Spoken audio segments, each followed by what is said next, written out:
Batman number 26, written by Scott Snyder, art by Greg Capullo. So last issue, Bruce went to go talk to Lucius Fox about his former co-worker, who was Dr. Death, and then Lucius jabbed Bruce in the neck, seemingly working with Dr. Death. So this issue picks up, well, first we get a little tease at the beginning, where apparently Bruce snuck out to the movies, and junior cop James Gordon decides to arrest him playing truant officer.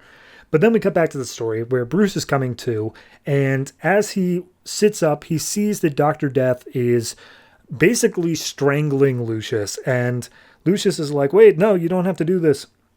And it seems that he's about to be injected with whatever was actually meant for Bruce. So Dr. Death leans in and he's just like, oh, yeah, you know, the most smallest bone in the body is the stirrup. It's in the ear. It's such a crazy feeling to feel that grow. So he's injecting this thing, or he's about to inject it into Lucius's ear. And then all of a sudden, Bruce gets up, smacks Dr. Death in the arm, and he sees, like, in real time, the bones in his arms start to, like, grow.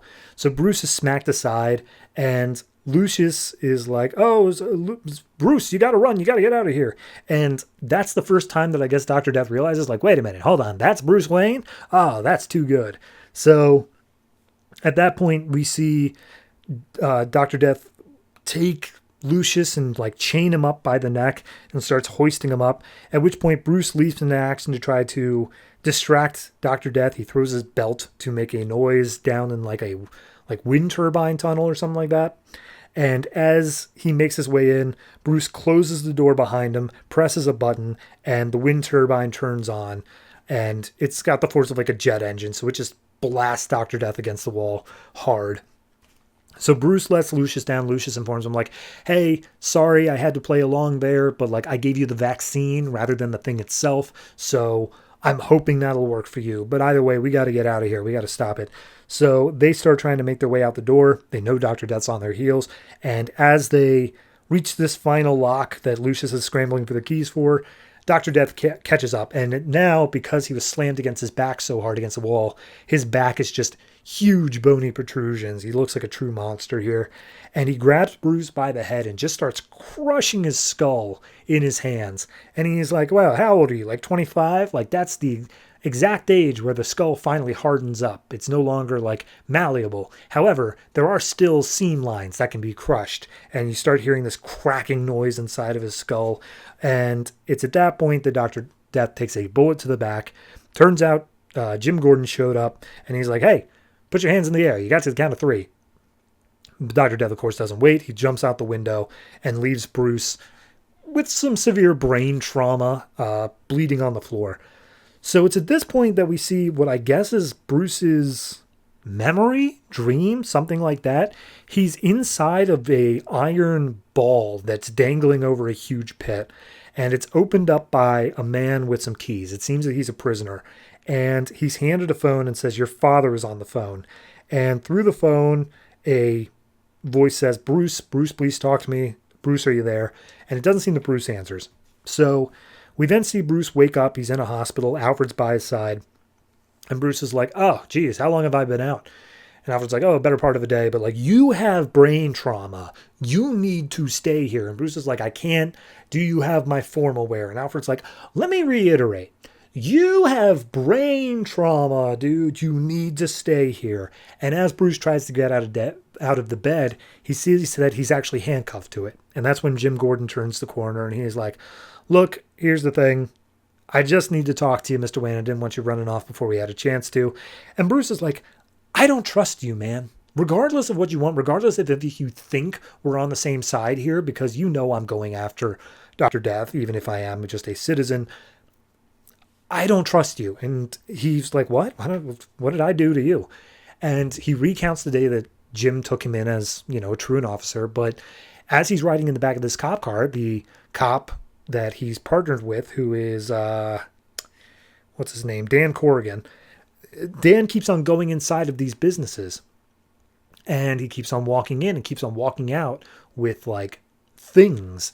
And he's like, Bruce asks, why do we keep on stopping? And Jim's like, oh, well, we're just we're protecting people, and we like to go in and make sure that people feel safe, and we're just checking in on them. And Bruce is like, oh, I feel so happy. I would love to give you a gift.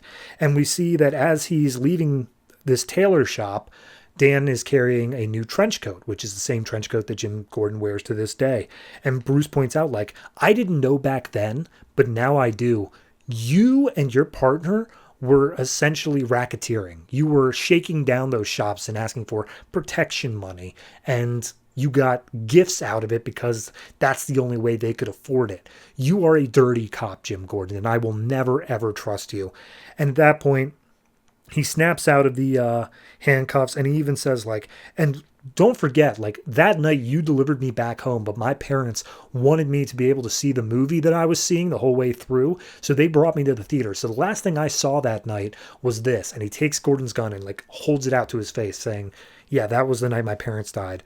So he hands back the gun to Gordon and says, like, look, you can arrest me if you want, if you have anything on me, but I am never, ever going to trust you. And you can rot in that coat that you wear.